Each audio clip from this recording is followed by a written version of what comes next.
Dobrodošli na konferenciju omladine Srpskog pokreta Dveri iz Aranjevaca.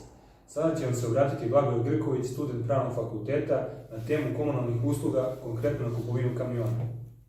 Dobar dan, dragi sugrađani. Svima nam je poznato da već duži vremenski period imamo problem sa kamionom smećarom. U nadi da će taj problem da nestane kupovinom novog kamiona smećara, problem nije nestao, već je novi kamion nasledio osobine starog kamiona. Svima nam je poznato kako taj kamion ostavlja nesnosan smrad i voda koja se skupi u njemu curi i sve se to izliva na puteve.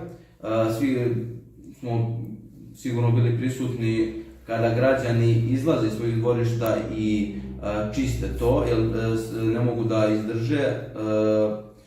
Također, nadogradnja tog auto smećara, kamiona smećara je urađena na vozilu FAP koje je godište proizvodnje 1990.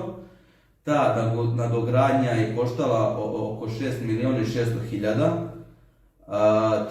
Ali samim time nije otklonjen stari problem, već je nasleđen.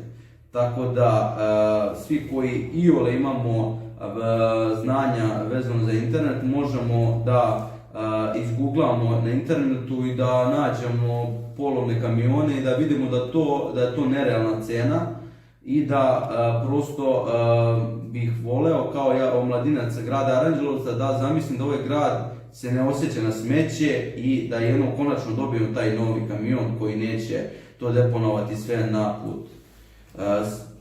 Ova nadogradnja je urađena u resoru DOG Gadživ Han. Srpski pokret Dveri, tačnije omladina Srpskog pokreta Dveri će nastojati da sve javne nabavke budu dostupne građanima, jer opština nije privatno vlasništvo, već opština svih građana.